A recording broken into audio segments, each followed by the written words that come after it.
El paisaje es un tema y la naturaleza que nunca deja de tener actualidad e importancia.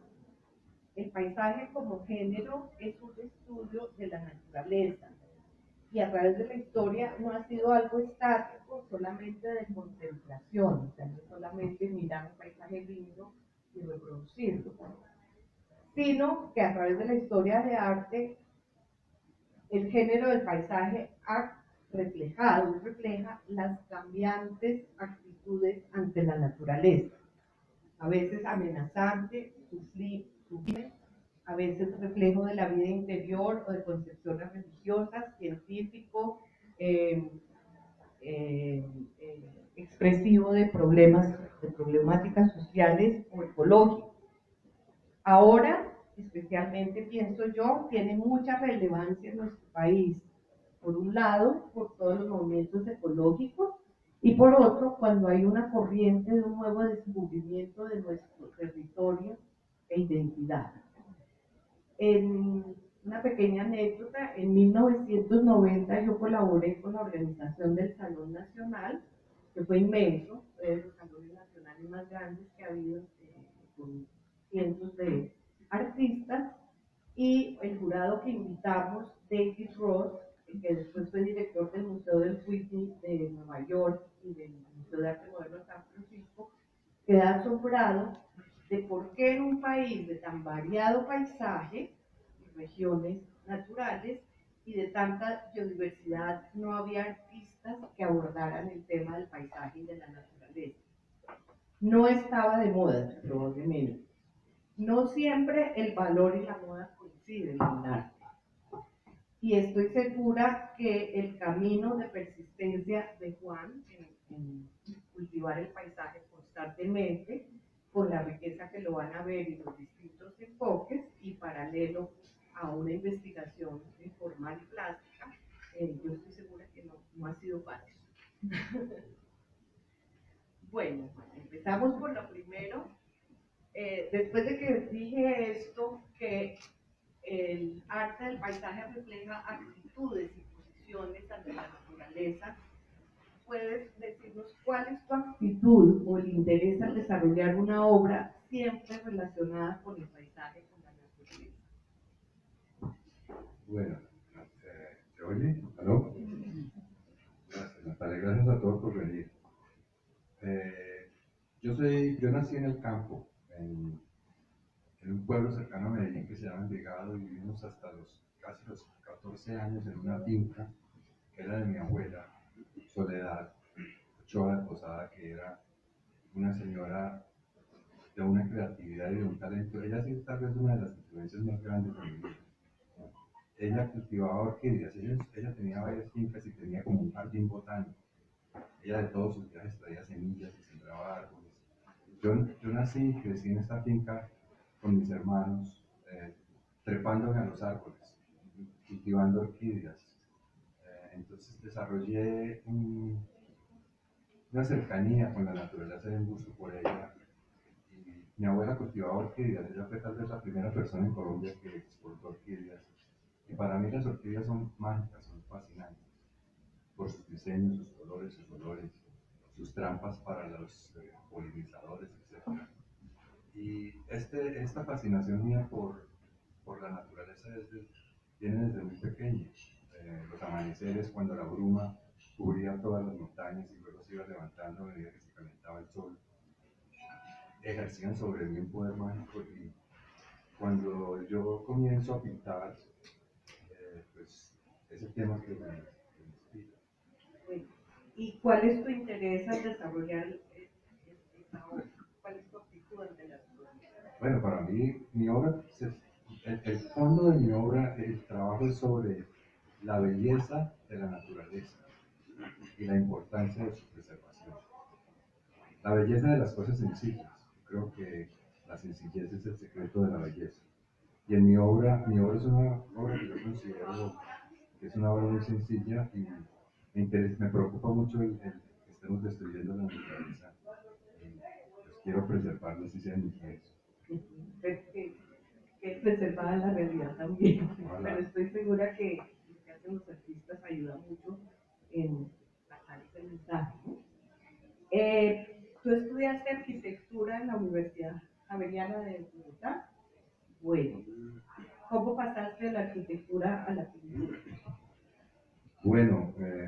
arquitectura es la pintura de un arquitecto, porque tiene una estructura, un eje, una geometría, un estudio del volumen y del espacio. Yo tengo la disciplina de arquitecto y eso creo que se refleja en mi pintura. Cuando yo era pequeño, desde mi infancia, mi papá fue un arquitecto frustrado porque no pudo estudiar arquitectura. Y me compró una vez para el regalo de mi novio un juego de Legos, de ladrillitos. Y desde los 8 años yo sabía que iba a ser arquitecto, sin saber ni siquiera qué era, pues, porque hacía mis casitas y mis edificios. Y ha sido maravilloso para mí, o sea, la estructura que me ha dado a la arquitectura, la formación hacia la pintura es fundamental en mi obra. Pero ¿cuándo dejaste la arquitectura? ¿Cuándo pasaste en un plan? No, yo no he dejado la arquitectura, yo voy a ser arquitecto hasta que me muera. Pero La arquitectura es una manera de ver la vida. Y yo sigo haciendo diseño de arquitectura para ciertas personas en una escala muy especial. Mi arquitectura es una arquitectura, la arquitectura es un arte, lo considero yo. Tristemente hoy en día la arquitectura es el comercio del metro cuadrado, que es muy distinta a la arquitectura que hacían los griegos y los romanos.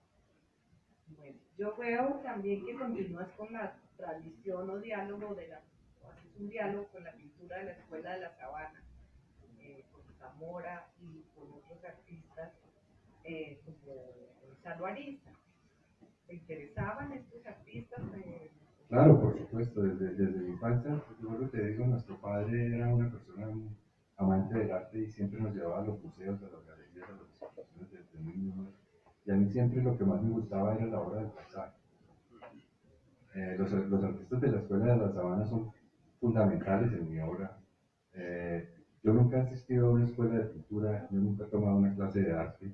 Yo soy autodidacta, pero soy un ratón de museos, voy a todos los museos, a las galerías y veo. Y tengo influencias de muchísimos artistas, los artistas norteamericanos de la escuela de Hudson River y los de la Sabana, el paisaje de los holandeses. O sea, yo soy producto de toda una evolución de la historia del arte. O sea, todas estas personas han influido en mi trabajo. Yo veo también que hay una relación muy fuerte con Gonzalo Ariza.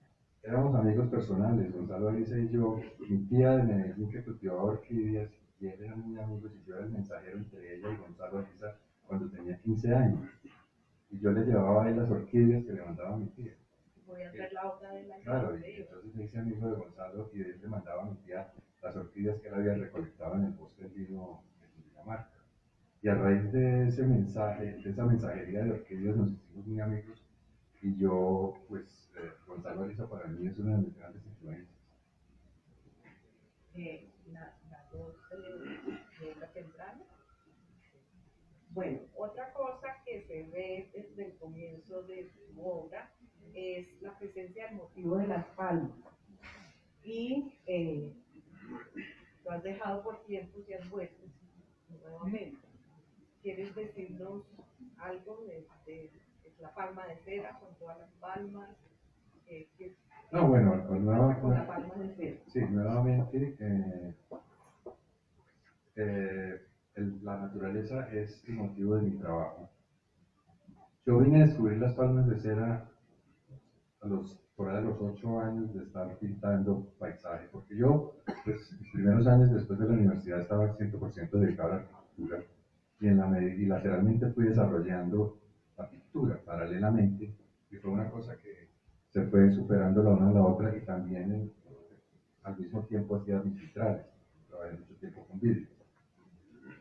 Me fui a la zona cafetera porque quería hacer una exposición de paisaje cafetero y descubrimiento cuando llegué a San en el Quindío y yo, pues cuando veo esta majestuosidad de palmas, que es la palma más alta del mundo, es el árbol nacional de Colombia, me enamoré de la palma y comencé a trabajar con la palma de cera. Y ha sido un tema recurrente en mi trabajo. Ahora que van a ver la evolución de mi trabajo es un trabajo muy ecléctico. Yo he sido una persona que me gusta ensayar, investigar, equivocarme. No me quiero quedar copiándome a mí mismo toda la vida. Quiero siempre hacer cosas nuevas, pero siempre vuelvo otra vez al paisaje. Es como cuando se va terminando el invierno y llega la primavera. Es como empujones. Se calienta un poquito, se enfría, se calienta un poquito. Es como la evolución. Y la evolución de mi trabajo ha sido así. vuelvo a otros temas, avanzo y vuelvo atrás. Bueno, de las palmeras, pues yo quisiera añadir que además de ser un árbol nacional, la belleza y lo que era descrito, ha sido en la historia de arte latinoamericano un elemento muy importante, importantísimo, como un emblema del trópico desde la época de los españoles, los manuscritos y los grabados con los que ilustraban a América Latina o el Nuevo Mundo o el trópico, un emblema para mostrar el trópico y el Nuevo Mundo era las palmeras en toda América Latina y en el Caribe. Luego, después del viaje de Humboldt, que Humboldt influyó tanto en una nueva consideración del paisaje, muchos de los artistas seguidores de él que trataban de representar un mundo natural integrado, o ecológico, el medio ambiente completo, hicieron viajes por el mismo recorrido que había hecho Humboldt y en muchos casos representaron palmeras. Una de las primeras pinturas del paisaje de nuestro país, que se llama Paso por el Quindío, de un artista alemán, Albert Berg, incluye el Paso del Quindío con palmeras. Probablemente es de las primeras pinturas bellísimas de nuestro país. O sea que tiene una historia larga, también una historia de arte colombiano. Otro artista muy importante es Edward Church, que es de la escuela del río Hudson, que Juan después ha tenido mucha relación con esta escuela, que él también bajó por Colombia, siguiendo el recorrido de Humboldt, y de los especímenes de la biodiversidad de nuestro país, de lo que más le interesó fueron las palmeras. Luego pintores de la sabana, Gonzalo Ariza, y últimamente yo creo que ha habido un gran resurgimiento de artistas que pintan palmeras o hacen palmeras en esculturas. Bueno, pasemos a lo siguiente. El siguiente paso de la obra de Juan es la naturaleza vista a través de ventanas. ¿Por qué introdujiste ese elemento de la ventana? Pero yo considero que cuando tú cuelgas uno de mis cuadros en tu casa es como abrir una ventana a la naturaleza. Normalmente los edificios y los departamentos son muy fríos y uno de mis cuadros yo creo que es algo que le da mucha amabilidad a la sensación espacial. Para mi primera exposición en Nueva York, yo quería mostrar la vegetación y la naturaleza que venía trabajando, pero quería verla a través de ventanas y me conseguí varias ventanas de demolición y pinté para los espacios de cada ventana. Esta obra, por ejemplo, está compuesta por 9 pequeñas acuarelas que forman una ventana. Entonces, por mi relación como arquitecto a la ventana y por mi relación como el paisaje siendo como una ventana, pues me pareció muy interesante trabajar el tema de las ventanas dentro de los marcos de ventanas. Ciertamente en la historia del arte es muy importante el concepto de la ventana, como que el cuadro mismo es una ventana, la realidad, una ventana al paisaje. Y explícitamente en la época del romanticismo, sobre todo el nórdico, el alemán y danés, se hizo explícito eh, el tema de que el cuadro es una ventana, eh, haciendo los artistas de esta época muchas vistas del paisaje a través de ventanas que estaban explícitamente representadas. Aquí, como dice Juan, veo que reintrodujiste el elemento arquitectónico. O sea, nunca te fuiste, te devolviste.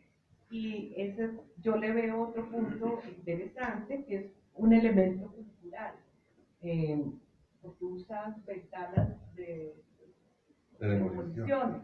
Y supongo que algunas de nuestro país o del o de la zona cafetera. Entonces es también una manera de reintroducir a la naturaleza un elemento cultural.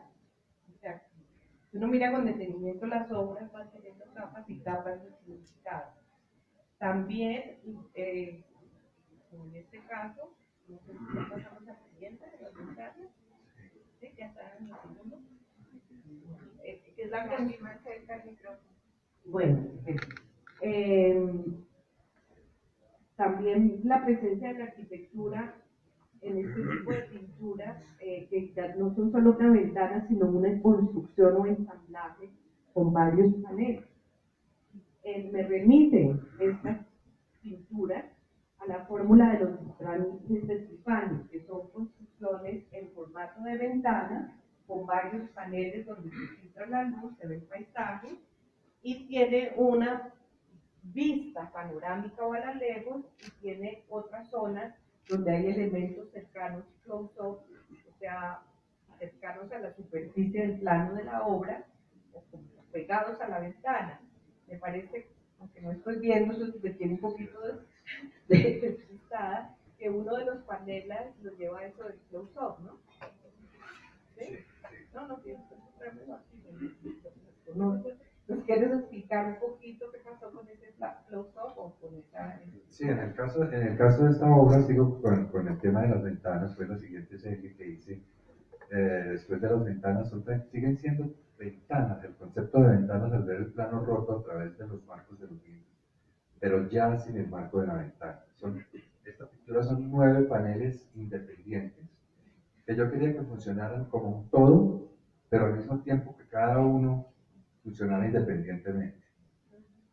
A mí a veces me daba miedo de que de pronto se fueran a descompletar o alguien se lleve, una familia, 2 hermanos lo heredaran, uno se quedara con 3 y el otro con otros, y que cada cuadro funcionara por sí solo.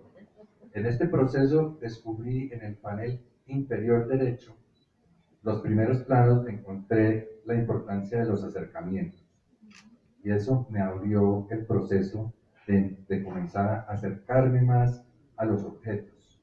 Y como van a ver enseguida, mis próximas obras se van acercando y acercando al micropaisaje. Bueno, si vemos entonces el fragmento, es una hoja de plátano. Sí. Esta es solo fotografía manipulada, ¿verdad? Correcto. Bueno, pues vemos en este caso cómo son las etapas de evolución de un artista, como cuando una obra es consistente y está haciendo una investigación formal de su lenguaje, empieza a descubrir nuevos aspectos, puntos de vista que desarrollar. Entonces aquí vemos claramente cómo de las anteriores, al tener vista a distancia y vista de close-up, lo llevó a enfocarse en el close-up y en el fragmento. Así que este es un caso de continuidad, para decirle a alguno de sus cambistas que sí es distinto, no es que sea tan distinto, sino siempre hay un hilo conductor y de evolución muy continua.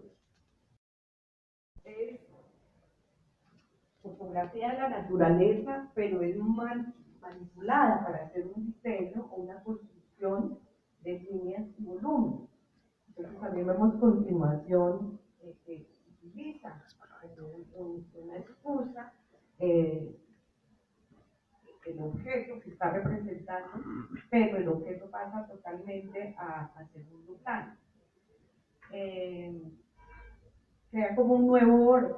¿Puedes explicar un poquito cómo funciona esa fotografía para que se den cuenta que no es nada, cómo la hiciste? Sí, claro, mira, paralelamente a mi trabajo de pintura, yo siempre he sido un fotógrafo influenciado por y la escuela de mi hermano Pedro, un maestro de fotografía.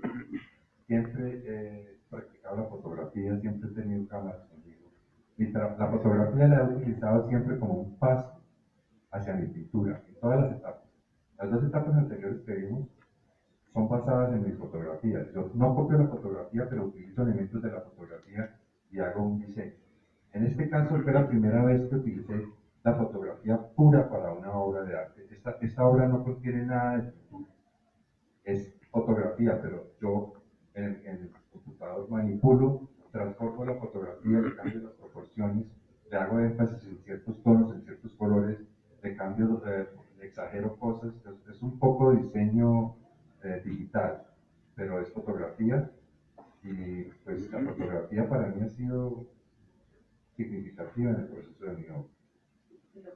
Lo que hace es crear un patrón, un diseño abstracto. Un diseño, sí, es una recreación de la geometría, que me interesa mucho como arquitecto la geometría, pero es la geometría de la naturaleza, recreada, entonces se repite en espejo y se forma como, se vuelve casi como una cosa abstracta, ¿no? Una obra abstracta. Y tiene unos elementos como hiperrealistas, ¿este tiene cosas? No. ¿No? Bueno, entonces pasemos al siguiente. El rocío. Este es Rocío. Bueno, aquí comienza otra exploración de posibilidades visuales o formales de este tema. Es que había unas de las anteriores, que tal vez no las mostramos, que tenía ese diseño, pero aparece de pronto la gota, que hace que uno sienta una sensación hiperrealista, aunque esté totalmente construido esa imagen. Y entonces empieza a explorar, se acerca aún más a ese detalle que había aparecido en estos diseños, que era una gota de agua o una gota de rocío. Y para mí ya la exploración es totalmente formal, o sea, plástica, de pintura, más que de la naturaleza.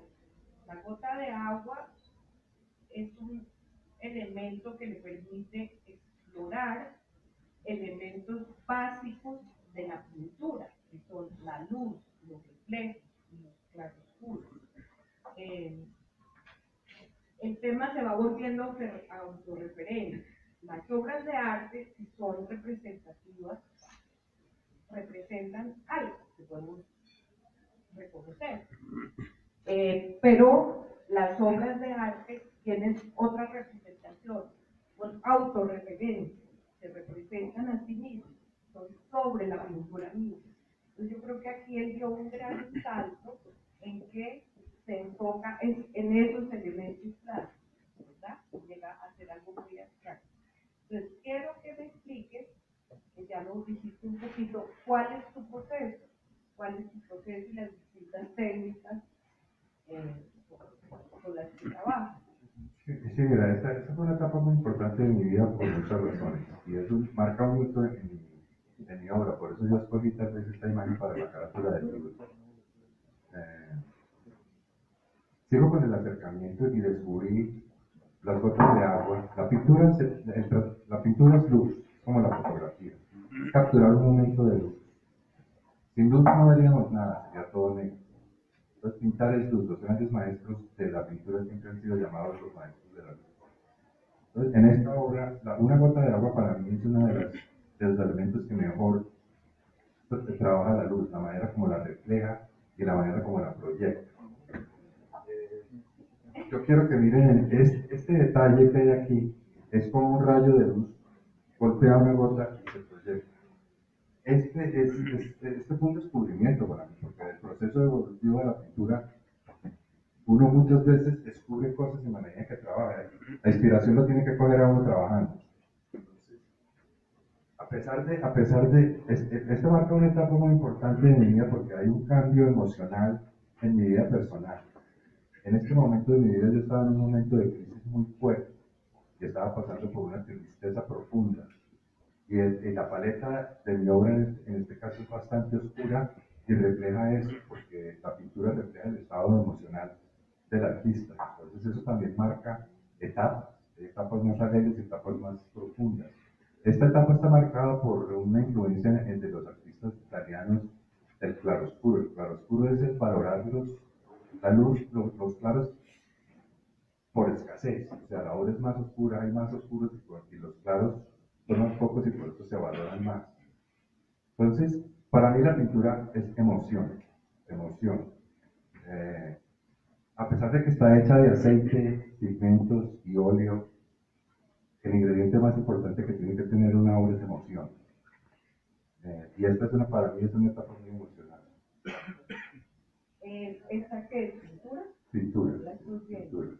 Tu proceso es que tomas una foto, tomas fotos y con base en las fotos haces un dibujo o la construcción de un diseño basado en él.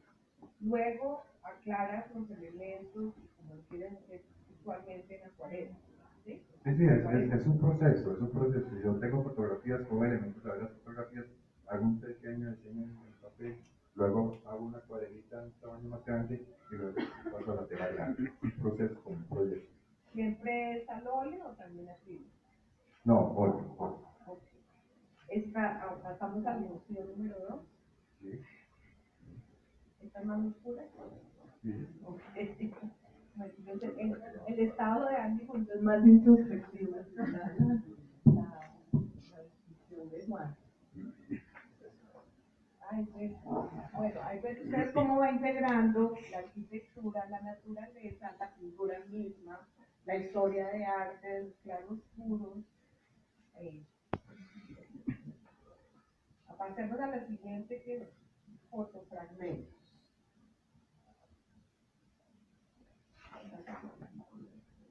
Esta es técnicamente.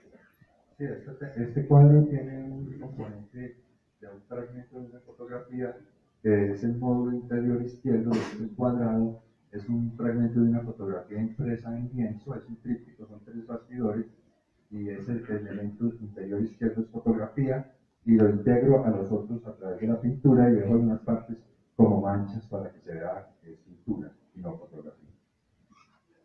Entonces es interesante cómo él integra todo el proceso y lo deja a la vista. O sea, en una misma obra pone todos los pasos de su etapa y analiza y va mostrándolos con diferentes lenguajes, diferentes técnicas y diferentes lenguajes. Usualmente la pintura tradicional son capas sobrepuestas, que va el boceto, luego van las tonalidades, luego los detalles, y él hace una cosa muy linda, autorreferente a lo que hizo el pintor, que en vez de sobreponer todas esas técnicas, las juxtapone. Entonces, está haciendo un comentario del objeto, de la naturaleza, pero también del proceso artístico y de los lenguajes del arte, como distintas facetas o puntos de vista como se puede dar la realidad de un artista. Otra vez, desde mi punto de vista, o sea, son distintas visiones de la misma realidad. ¿Sí? Además, uno siempre ve la realidad de manera diferente y las distintas personas la ven de manera diferente. Y otra vez es autorreferente a la pintura. No es tanto acerca de la flor, sino acerca del proceso y de visualizar su propia historia, la propia historia del cuadro, la obra de arte. Siempre acuérdense, si les gusta el arte y siguen viendo arte, una cosa es lo que muestra y otra cosa es lo que muestra de sí misma. Es acerca de la pintura misma y van a encontrar muchos matices. En esta serie de fragmentos, veo que por otra parte les sirve para mostrar biodiversidad, porque cada uno se enfoca ya también específicamente en una flor diferente, en un detalle diferente. Algo relevante también de este tipo o de esta etapa que tuvo en su arte es el concepto no solo del fragmento, sino de lo inacabado. Hay gente que dice, pero esta obra no está acabada porque solo está acabada una cuarta parte de la obra. Les quiero contar un poquito como anécdota que esto es un concepto muy importante en arte, el concepto de lo inacabado, tan importante que hace unos 3 años el Museo Metropolitano de Nueva York abrió un nuevo museo dedicado al arte moderno y contemporáneo. Un edificio de 5 pisos, hicieron una gran exhibición enciclopédica que solo el Museo Metropolitano puede hacer, en que esta exposición se llamaba Unfinished, lo inacabado, y nos mostraba todo el significado a través de la historia del arte de las obras inacabadas. desde la época griega y romana, cuando algún artista se murió y otro de los primeros críticos de arte o comentaristas dijo, debe ser más, es mejor que si la hubiera acabado porque le queda a uno la mitad en la imaginación. Entonces esto hace también ese tipo de juego que el espectador termina la obra de arte completando esas otras porciones y contrastando qué tan acabada está cada parte, o qué tan alusivo es. Nos muestra el proceso y nos lleva a un punto, hay obra de arte que se acaba. ¿Dónde se acaba una obra de arte? No, yo creo que no. Esta gran exposición del Museo Metropolitano nos mostraba eso. Hay obras inacabadas porque son bocetos, o porque se murió el artista, o porque era un ensayo, o porque lo quisieron hacer así porque era alusivo, pero también hay otros tipos de inacabaduras, como el fragmento. Uno completa lo que está afuera, hay un solo fragmento, uno lo acaba, uno hace la totalidad. Entonces, estas, aunque Juan es un artista o pintor tradicional con una técnica excelente y basado en precedentes de la historia del arte, él toca esos temas que tienen ahora también mucha actualidad en la pintura, como el fragmento, el acabado, técnicas mixtas. Pasemos a la siguiente. Esta es una flora. ¿Sí? ¿Esta qué es? ¿Pintura? Ay, gracias. Me las muestra. Ay, no, ay, burrada. ¿Esta qué es? ¿Qué técnica es? Es pintura. Esta es pintura. 100% óleo, no tiene ningún tipo de adición fotográfica. Bueno, ¿es una realidad o una construcción? Es una composición. Okay. Cuéntanos tu secreto, Juan. No, pues yo como te digo... No creo que te levantes a las 4 de la mañana a tomar las fotos de flores con rocío. No. Así que es una algunas construcción. veces sí, no, pero yo tengo que confesar que yo hago trampita también. Yo cuando voy a los jardines botánicos, por ejemplo, de Nueva York, Olguita, mi esposa, me acompaña y llevamos una botellita de spray escondida en el bolsillo. Entonces yo le digo, mira a ver que no hay un guardia por ahí y hacemos un rocío artificial y yo tomo las fotos. Porque no siempre hay rocío ni nos tratamos de las otras maneras. Lo curioso es que en estas exposiciones en los jardines botánicos hay cientos de fotógrafos. Y lo curioso es que detrás de mí siempre vienen 2 o 3 fotógrafos que se me pegan a tomar las fotos con rocío. ¿Y tú? Yo a veces saco la foto porque soy un poco egoísta. Es mi idea. Pasemos a la siguiente. Este es la luz.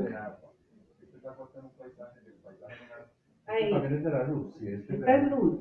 Es esta, ¿sí? Sí, en este momento estamos en un fragmento que es como este. Y luego viene esta. ¿Quieres ver esta hora? No, simplemente. Es que tal vez ahí sí yo. Bueno, no. Ahí fue un pequeño error en el orden de las fotos. No, hay una gota grande aquí, que es un paisaje dentro de una gota de agua. Esta obra es muy interesante para mí porque yo empecé con el paisaje, luego me empecé a acercar y llegué a la gota y de pronto descubrí dentro de la gota nuevamente el paisaje. Esta obra se llama Paisaje dentro de una gota de agua y a raíz de eso hice una serie sobre este tema. Pero pasemos a la siguiente. Vamos a la siguiente. Aquí es lo que yo les decía, que algunos elementos pictóricos o plásticos son los que se vuelven el tema principal. Por ejemplo, el tema de esta obra es la luz. Y la luz es lo que nos permite ver la realidad y la luz, la manipulación de la luz es lo que los artistas usan también para representar las cosas, sí, claro, básicamente. Nosotros buscamos una excusa para describir la luz en la pintura. Y yo quería en esta serie no tener una excusa de tema como el paisaje o el retrato del bodegón, sino que la luz fuera el protagonista de la obra. Esta es una obra esta es una hoja de balazo, o en el valle le dicen hoja rota. Es un philodendron que se llama monstera deliciosa, entre otras cosas porque produce una fruta deliciosa. ¿Te acuerdas, Pedro, cuando comíamos eso? Y es una vista de hormiga de una hoja. Aquí hay una cuestión arquitectónica, esto parece como una gran estructura. Esto podría ser casi como una estación de un tren o un aeropuerto, ¿no?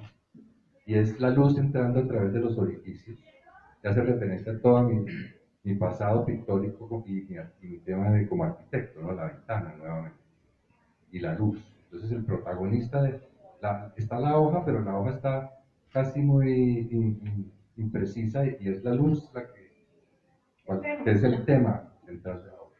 Sí, a mí me parece esto muy ingenioso, porque si le dicen a una persona, quite la luz o represente la luz, ¿cómo se pinta la luz? ¿Cómo se representa? La luz no se ve en sí misma, y la luz es transparente, es blanca.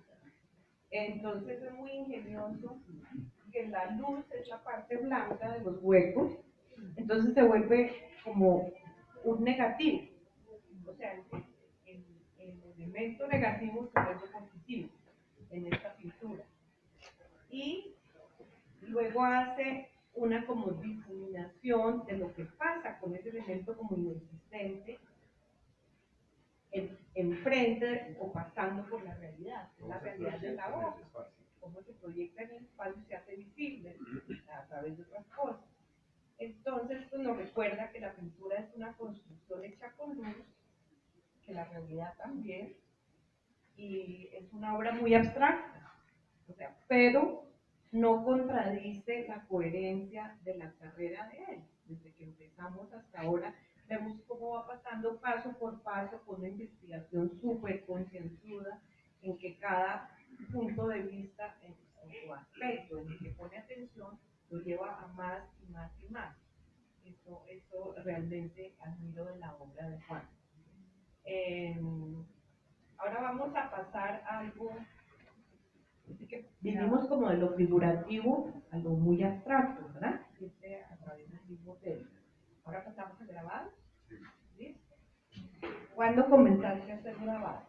Bueno, el grabado es una técnica que la vengo manejando desde casi que paralelamente con la misma pintura, y a través de todas las etapas de mi obra pictórica siempre he trabajado un par de grabados en cada colección. Para mí el grabado es una técnica mágica, porque es una técnica que uno va descubriendo en la medida en que la va trabajando. Se trabaja una plancha de metal y se van haciendo incisiones o creando textura con ácidos y con buriles, creando, digamos, rayaduras donde va a penetrar la tinta, y luego cuando ya uno va haciendo pruebas que se llaman pruebas de estado, y va trabajando y va sacando, digamos, ensayos en tinta, y luego se pone con un papel y se pasa por la prensa, y uno nunca sabe qué es lo que va a salir hasta que lo ves. Es como un descubrimiento, entonces uno va corrigiendo, y es decir, ya cuando está lista, finalmente hace una edición limitada que se numera y se pone, por ejemplo, si son 15 piezas, son la 1, la 2, la 3 sobre 15, pero no hay dos iguales. Como es una cosa muy artesanal y pintada a mano, pero es una técnica lindísima que la he trabajado paralelamente todo el tiempo a través del proceso. ¿Dónde aprendiste grabado? Grabado sí lo aprendí en Porque Washington. es más complejo. Sí, sí, sí yo recibí algunas clases en el Torpedo Factory, que era un centro de arte en Washington. ¿Desde cuándo? Desde el 2000 más o menos empecé a hacer grabados. Claro que ya había hecho un par de grabados en Colombia antes de ir. ¿Y qué tipo de grabado haces? ¿Es grabado en madera? No, es un grabado en metal, eso se llama aguafuerte y aguatinta, que es con ácido. Okay. ¿Y qué tiraje haces? Depende, hay ciertos tirajes, a mí no me gustan. El grabado para mí es una técnica muy íntima, no me gustan los formatos muy grandes. Eh, hago ediciones de 30 o 50 máximo. Claro que he hecho un par de ediciones más grandes para unos calendarios que sacó el Instituto Smithsoniano en Washington, que nos invitó a dos artistas, y eso es lo más largo, la edición más grande que he hecho, han sido 120 para estos proyectos de estos calendarios. Juan, ¿y es constante amplia la producción de grabado, o sea, cada serie que hace siempre la enfocas en pintura o fotografía y también en grabado, o es al azar, No, unas no. y otras no, son distintas. No, normalmente yo hago una exposición al año o una exposición cada año y medio, depende. Y en ese proceso yo me demoro mucho en mis cuadros, yo son un promedio de 15 cuadros normalmente y hago, durante el tiempo que hago esos 15 cuadros, hago un grabado del mismo tema que estoy trabajando en los cuadros. Bueno, hacemos ahora arte público, que creo que primero está lo del sitio de la gobernación. Murales de la gobernación, sí. Bueno, ¿cuándo fue esto y cómo fue esto? Porque eso sí es además Esto de es- historia este- tuya y es- del arte, es historia de la ciudad. Sí, este proyecto surgió cuando yo estaba haciendo la licitación para los vitrales de la gobernación de Cundinamarca. En la pirámide ese que hay de vidrio, por debajo hay una vidriera muy grande, yo la estaba instalando. Hiciste unos vitrales para allá. Sí, unos vitrales, y a mí nunca me ha gustado que me digan doctor. Y los muchachos con que yo trabajaba, estábamos en los andamios subiendo y me dice uno de mis asistentes, me dice, arquitecto, esto lo subimos así, y en ese momento estaba pasando Leonor Serrano, que era la gobernadora de esa época, que fue la que construyó. Ah, usted es arquitecto, ay, venga, le muestro el proyecto, a ver cómo le parece y me hace unas sugerencias.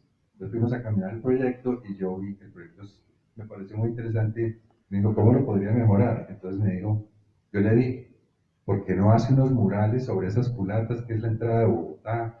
Contrates un artista para que le haga unos murales. Y entonces me dijo, ¿usted me los haría? Entonces yo le dije, pues sí. Yo nunca había hecho un mural en mi vida. Eso fue como meterme en camisa de 11 varas. Y eso fue un proceso de descubrimiento e improvisación. Son 4 murales de 5 pisos de altura. Y pues ahí está. ¿Cómo fue el proceso? ¿Un boceto y después Lo mismo, lo contrataste mismo. que los pintara o qué? No, no, no. Un boceto. Y yo mismo los pinté personalmente con 2 asistentes, obviamente, porque hay que subir y bajar el andamio. Esos eran unos andamios colgantes, eso fue en agosto, con ese viento y eso se movía así esos primeros días. Y no fue pintado con pinceles, a mí me tocó inventarme unas escobas y con baldes, era como un brochazo que yo era, que en el caballete es un brochazo, esto era con una escoba.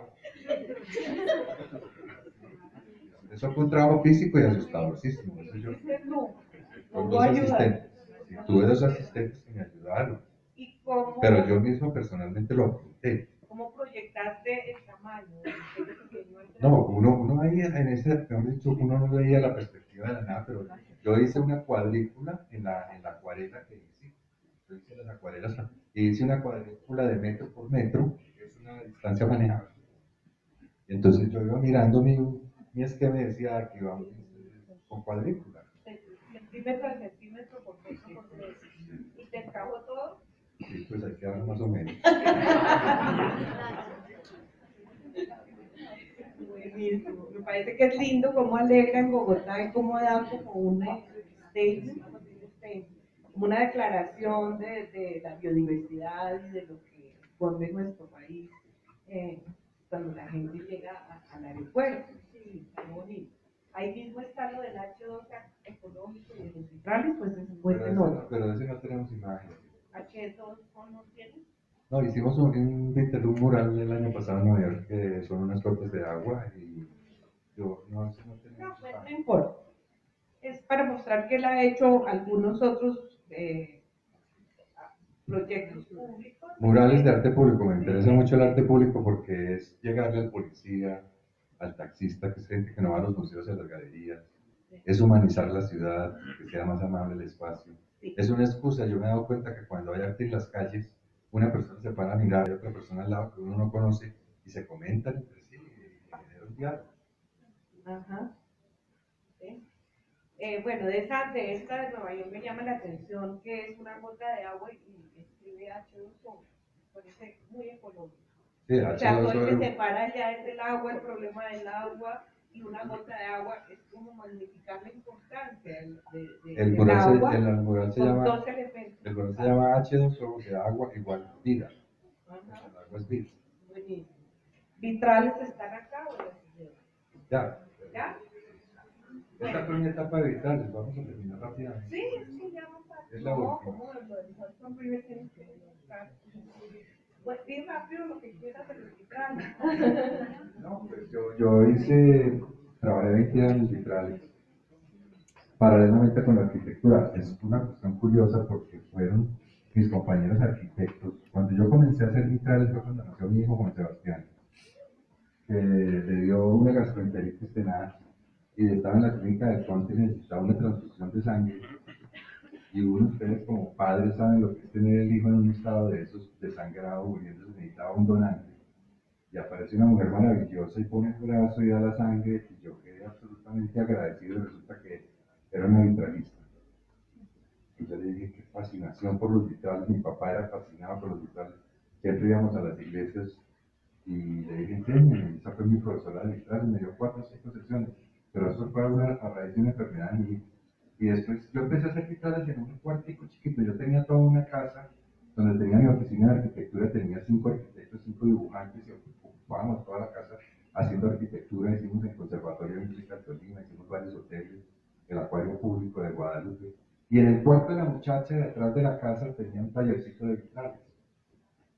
¿Qué hoteles cuentan? ¿Qué hoteles para que cuando vayan a los hoteles y lo de los vitrales tuvo tanto éxito a raíz de que mis amigos arquitectos me empezaron a pedir vitrales para la arquitectura, que Pedro se acuerda del proceso de evolución. El taller de vitrales empezó a crecer y la arquitectura empezó a disminuir y después finalmente terminó toda la casa haciendo vitrales y la oficina de arquitectura en el cuarto de la muchacha. Diles en qué hoteles de Bogotá hay vitrales tuyos vitrales por ahí. Vitrales en el Hotel Tequendama, Hotel Casa Medina, Hotel Victoria Regia, Hotel Bogotá Royal, muchas iglesias. Estos son los vitrales del Conservatorio de Música del Tolima, que yo diseñé todo el proyecto arquitectónico y la capilla y los vitrales. Pues hice más de 400 ventanas.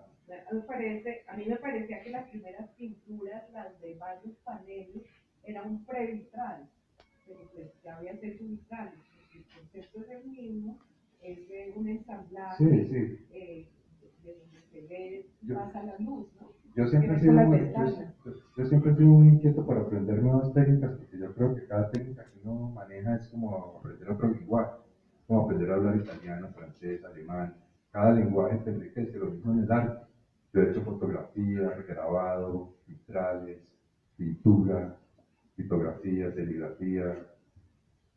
Cada cosa de esas que tú aprendes te enriquece. Algo que no está en el libro, pero que a mí me encanta y que no sé por qué insisten que no traía la foto, no, que no lo traía. Una exposición que hizo precisamente cerca de Nueva York en el Museo de la Escuela del Río Hudson, que es la escuela de grandes paisajistas de Estados Unidos. Me parece que como que encontró su equivalente allá y su espacio, teniendo un bagaje de paisajismo y de influencia de algunos de estos artistas americanos, y de pronto explicarnos un poquito. Sí, hay un museo en Nueva York que fue en el 2016, 17, 16. No, 17. 17. En el 2016. No, antes. En el 2016. Bueno, el caso fue que yo tenía una amiga que conocía al alcalde de Yonkers y me pidieron que le prestara unas obras para un evento y yo les presté unas obras. Y en eso se llama la ciudad de Yonkers, que es un barrio de Nueva York, queda pues casi dentro del perímetro urbano. Y hay un museo muy lindo que es el Hudson River Museum, que contiene obras de la escuela del río Hudson, que es una obra de paisajistas, paralela como a la escuela de la Sabana un poco anterior, un poco más antigua. Pero me invitaron a hacer una exposición allí y el curador se enamoró de mi trabajo y me dijo que hice un cuadro del Hudson River y fue este cuadro que se ve ahí es un cuadro bastante grande. Desafortunadamente no hay una escala para medirlo, pero tiene por ahí 3 metros de ancho. Y cuando él fue a mi estudio, él había visto mi obra por fotografías y había seleccionado las obras, pero cuando vio el proceso mío de la fotografía y la pintura, incluyó algunas fotografías en la exposición y es la primera vez que yo hago una exposición en un museo. y me halagó mucho que él incluyera fotografías también. Yo creo que él mismo vio que es un nuevo concepto, un nuevo enfoque hacia el paisaje que ellos más tradicionalistas y los que no están allá nunca habían visto tal vez algo así. ¿Y qué pintaste del Hudson River? ¿Fue también por fotos? Sí, también. Fue por fotos, pero vuelvo nuevamente a lo mismo. No es un sitio exacto porque el Hudson River es un río que tiene un recorrido larguísimo, es como decir el Magdalena. Pero yo quería incluir, contiene elementos de la desembocadura y del nacimiento. Entonces yo cogí, por ejemplo, cuando el río Hudson llega a Nueva York y desemboca en el mar, hay una cosa que se llaman los palisetes, son como unos farallones. Y yo hice una visual del río Hudson de la parte alta y dije, pero ¿cómo no voy a poner los farallones? Entonces también es como... Sí, no es real, parece real, pero no es. Sí. Otra cosa es que Juan vive al lado del río Hudson, entonces como que le entró algo que lo tocaba también personalmente y de su identidad de su vida en Estados Unidos. Entonces se dieron muchas coincidencias muy afortunadas. Bueno. Y muestre solo que hiciste otra exposición en Tokio. Es esta es una exposición que hicimos en Tokio, que no está publicísima. Realmente la traje para ver que el montaje se dio. Bueno, muchísimas gracias. ¿Tienen preguntas, comentarios? Ya se saben todo, ahora ustedes van a ser expertos cuando vean unas pinturas de paisaje, ya saben qué analizar, por dónde, qué decir que no.